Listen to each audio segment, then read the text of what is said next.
Hello, नमस्कार, सत श्री अकाल, अस्सलाम वालेकुम। कैसे हैं जनाब? उदय कोटक साहब ने तो बहुत बड़ा बयान दे दिया है। उन्होंने कहा है शौक के लिए देश तैयार हो जाए। अभी तक हमें पता नहीं चल रहा था, आने वाले वक्त में अब हमको पता चलेगा। साथ में इस वक्त देश में लगभग हर जगह वही बात चल रही है जो मोदी जी ने एक बार नहीं दो दो बार अपील की है। कौन सी अपील की है? इंटरनेशनल ट्रैवल की अपील की है। अवॉइड करो या भैया ना करो, कम से कम जाना है तो घूमने मत जाओ, किसी काम से जाना है तो जाओ। दूसरा, गोल्ड खरीदना बंद ना करो तो कम से कम अवॉइड करो। और तीसरा सबसे बड़ी चीज के खामखा तेल, डीजल, ऑयल, गैस ना फूको। चलिए साहब, इस पर मैं पहले बात कर चुका हूं, लेकिन पढ़ने के लिहाज से और पढ़ा। रील्स के चक्कर में मैं जाना नहीं चाहता। रील तो इंदिरा जी की भी आ रही है कि उन्होंने सोना दिया था, तो मनमोहन सिंह की भी 2013 की आ रही है कि उन्होंने यही बात तब दोहराई थी। तो चिदम्बरम साहब की भी आ रही है 2013 की, जो उन्होंने कहा था कि हम लोगों को 6 महीने के लिए सोना खरीदना कम कर देना चाहिए या खत्म कर देना चाहिए। तो एक तरफ जहां ये रीलें कुछ विशेष लोग वायरल कर रहे हैं, तो दूसरी रीलें जो मार्केट में चल रही हैं वो ये भी चल रही हैं कि मोदी जी का भी ये बयान है कि उसमें उन्होंने कहा था कि सरकार, मुझे समझ में नहीं आता कि सोना ना खरीदो, सोने को लेकर क्यों सरकार डिस्करेज कर रही है? देश की इकोनॉमी से सोने का क्या मतलब है? तो फिर मोदी जी की ये रीलें भी मार्केट में चल रही हैं जो मोदी जी ने कहा था कि भैया ऐसा है कि धीरे धीरे डॉलर की वैल्यू रुपए की तुलना में बढ़ती कैसे जा रही है या रुपए की घटती कैसे जा रही है, ये सरकार की नाकामी है। तो मैं दोनों तरह की रीलों में जाकर इस मुद्दे को इकोनॉमिक्स से हटाकर पॉलिटिकल नहीं करना चाहता हूं। ठीक, दोनों तरह की रीलें हैं मार्केट में, बिल्कुल न्यूट्रल होकर बता रहा हूं। कहिए तो दोनों तरह की सुना दूं, कहिए तो दोनों ना सुनाऊं। अब साहब, जितना भी मैंने इसको पढ़ पढ़कर link to link, link to link, एक टॉपिक पे एक लिंक मिल जाता है फिर उसको पढ़ो, इस पर मेहनत करी, तो ये चीज अब मुझे कुछ समझ में आ रही है जो आप लोगों को समझाना चाहूंगा। क्योंकि अर्थशास्त्री नहीं हूं तो आप लोगों से भी चाहूंगा कि ये 8-9 मिनट का वीडियो है, इसमें पूरा इतिहास नहीं आ सकता। तो मेरी मदद करने के लिहाज से, मेरी नॉलेज को इनहेंस करने के लिहाज से अगर आप कमेंट करें ठीक तो अच्छा रहेगा। तो साहब, ये जितना भी मैंने समझा, ये प्रॉब्लम जो भी अब भारत फेस कर रहा है, ये एक पॉइंट पर नहीं कर रहा है, एक पॉइंट पर नहीं कर रहा है, ये 3 फोल्ड प्रॉब्लम है। और मोदी जी ने जो अपील करी है वो फिलहाल एक पॉइंट का 50% है। यानी अगर 3 हिस्से हैं इस प्रॉब्लम के, लगभग अगर हम अंदाज से बताएं तो जो मोदी जी की अपील है, अगर लोग उस पर कायम भी हो जाते हैं, उसको बात मान भी लेते हैं, तो वो एक मौखिक तो भला हो सकता है, लेकिन आने वाले वक्त में वो एक टेम्परेरी सॉल्यूशन साबित होगा, जितना मैंने इसको 12-14 घंटा पढ़ने के बाद समझा है। अब ये 3 फेज प्रॉब्लम क्या है साथियों? 3 फेज अच्छा, हाँ, इतना और बता दूं, आप लोगों को पता होगा कि भारत सरकार ने गोल्ड पे इंपोर्ट ड्यूटी 15% बढ़ा दी है और सिल्वर पर 6% बढ़ा दी है, ताकि इससे आदमी का जो गोल्ड सिल्वर थोड़ा महंगा हो जाए और आदमी इसको परचेज ना करे या कम करे। चलिए साहब, ये तो एक मौखिक बात हो गई।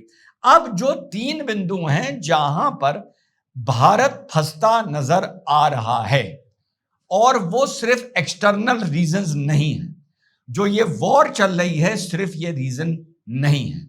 सुनिए, पहला, जिसके लिए सरकार बहुत दिन से कोशिश कर, अब मैं इसमें भी नहीं जा रहा, पहले की गलती आज की गलती, कोशिश कर रही है भारत को आत्मनिर्भर बनाना और भारत को मैन्युफैक्चरिंग हब बनाना। तो जो हमारा इंपोर्ट और एक्सपोर्ट बिल है, उसका जो डिफरेंस है वो अभी तक चल रहा है। यानी हम इंपोर्ट ज्यादा कर रहे हैं और एक्सपोर्ट कम कर रहे हैं। पहला इसका मूल रीजन ये है। दूसरा इसका रीजन ये है कि भारत से एफडीआई जो थी उसका एक्सोडस हो रहा है। जो बाहर की कंपनियों ने भारत में पैसा लगा रखा था, उसको वो ले लेके निकल रही हैं।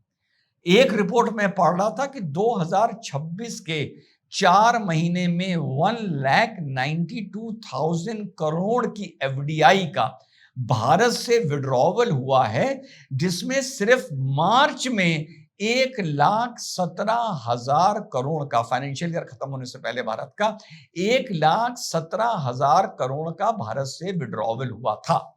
अब यह भारत से विड्रॉवल हुआ क्यों था? क्या वो किसी सरकार की नीति से नाराज थे, किसी चीज से नाराज थे, रेड टेप से नाराज थे? नहीं।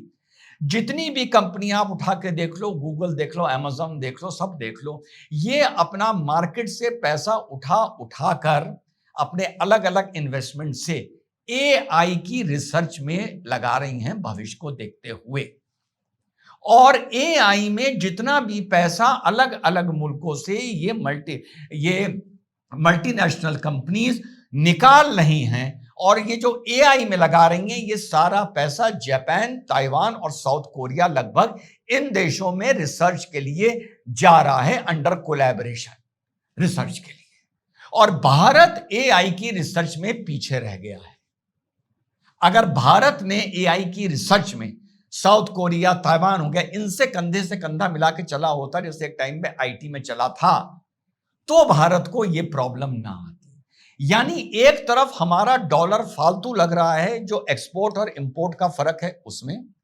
दूसरा, अब आ गई अंतरराष्ट्रीय जो इंटरनेशनल रीजंस आ गए, जो ये जंग चल रही है, क्रूड ऑयल की वैल्यू बढ़ती जा रही है, भारत को वो डॉलर्स में खरीदना है, भारत को डॉलर वो खरीदने के लिए परचेज करने पड़ रहे हैं। इसके चलते भारत और रुपए की जो तुलना है, उसमें जो रुपी है वो वीक होता जा रहा है। तो एक तरफ भारत को ज्यादा डॉलर्स की जरूरत है क्रूड ऑयल को खरीदने के लिए, एक्सपोर्ट इंपोर्ट को मैनेज करने के लिए, और तीसरी तरफ ये डबल वैमी हो रही है, दो तरफा नुकसान हो रहा है। एक तरफ डॉलर्स की जरूरत पड़ रही है, एक तरफ एफडीआईज इस देश से डॉलर लेके निकल रहे हैं।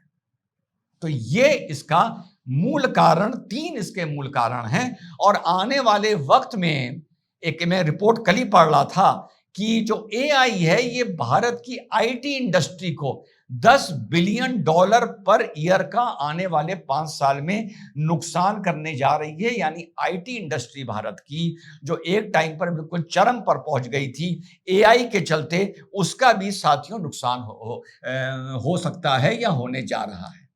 अब जो डॉलर का जो वैल्यू लगभग 95 रुपीज पहुंच रही है, 94 रुपीज पहुंच रही है, इसके बारे में जब मैं पढ़ने गया तो इस टाइम भारत का जो फॉरेक्स रिजर्व है वो $700 बिलियन का है।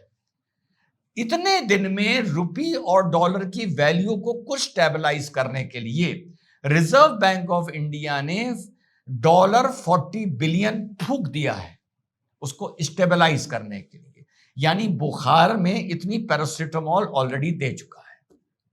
अब आरबीआई कह रहा है कि मैं और पैरासिटामोल देने को तैयार नहीं हूं, और मैं अपने फॉरेक्स रिजर्व सिर्फ डॉलर और रुपए के रेशियो को बैलेंस करने के लिए खर्च करने को तैयार नहीं हूं। और इसके बारे में जब मैं पढ़ रहा था तो मैं देख रहा था कि हमारा जो डॉलर से कंपैरिजन चलता है, ये हमारे दिमाग में एक नैरेटिव सेट हो गया है। जापान ने येन को या चाइना ने युआन को कभी भी डॉलर से कंपेयर करके नहीं देखा। उन्होंने कहा हमें मैन्युफैक्चरिंग हब अपना बनाना है, हमें अपना एक्सपोर्ट बढ़ाना है। कुछ देश हैं जो अपनी पूरी इकोनॉमी को डॉलर की तुलना में कंपेयर कर देखते हैं, और बदकिस्मती से उसमें भारत भी एक है। अब रीले ये भी चल रही हैं और ये भी आपको लोग बोलते हुए मिल जाएंगे कि भैया 2000 इतने में तो डॉलर 60 रुपए का था, अब 2026 आते आते डॉलर 95 रुपए का कैसे हो गया? अब मोदी जी क्या कर रहे हैं? तो ये बोलने वालों को ये नहीं पता कि 2012 में और 13 में भारत का फॉरेक्स रिजर्व कितना था। उनको ये नहीं पता कि डॉलर और रुपी की वैल्यू को स्टेबलाइज करने के लिए या कम करने के लिए आरबीआई कितना पैसा मार्केट में पंप करता था, जिसको बोलते हैं सूखी नदी में आर्टिफिशियल वाटर कितना डाला जाता था। अब उन्हें यह नहीं पता। तो जो 3 पॉइंट हैं, एक्सपोर्ट इंपोर्ट में डिफरेंस, यानी एक्सपोर्ट कम इंपोर्ट ज्यादा, जिसके लिए डॉलर की जरूरत पड़ रही है, एफडी का देश से बाहर जाना, जिसके लिए डॉलर बाहर जा रहा है, एआई में वहां भारत पीछे हो रहा है, और तीसरा लगभग $200 बिलियन जो हम क्रूड ऑयल में, गोल्ड में वगैरह वगैरह में खर्च करते हैं। जो मोदी जी की अपील है वो सिर्फ इस वाले 3 में से इस वाले पोर्शन में थोड़ा सा हमारी मदद करेगी। अब इसमें एक सवाल आखिर में यह उठ सकता है कि ये फिर अभी कैसे हुआ? अभी तो साफ नजर आ रहा है वॉर की वजह से हुआ है, बिल्कुल वॉर की वजह से हुआ है। लेकिन कड़ियां जो मैंने शुरू की दो बताई, एक्सपोर्ट इंपोर्ट की और एआई की, विड्रॉवल और ऑफ एफडीआई की, ये पहले से कड़ियां कमजोर होनी शुरू हो गई थी। वॉर ने एक झटका दे दिया है। अब जब झटका दे दिया है तो तत्काल चेन को रोकने के लिए वेल्डिंग करनी पड़ेगी। फिर उसके बाद आगे जाके देखा जाएगा कि कैसे इसको और मजबूत किया जा सकता है। अब ये जो चीज बची तीसरी, इसमें बस हम कुछ कर सकते हैं। तो सारा पढ़ने के बाद जितना मुझे समझ में आया वो ये समझ में आया कि जो भी मेजर मोदी जी ने बताए हैं ये हम सबको लागू करना चाहिए। प्रोपेगेंडा के चक्कर में नहीं पड़ना चाहिए, अवेयर रहना चाहिए। और अवेयरनेस के लिहाज से बड़ी जिम्मेदारी से बता रहा हूं कि ये जो है ये हमें मौखिक स्टेबिलिटी दे सकता है, जिस पीरियड में भारत बाकी अपनी चीजों को कवर करे ताकि आगे जाकर यह प्रॉब्लम ना आए। आप लोगों को सत्य न्यूज से अपडेटेड करता रहूंगा। और 15 अगस्त 2026 जरूर याद रखिएगा। जय हिंद, वंदे मातरम, खुदा हाफिज।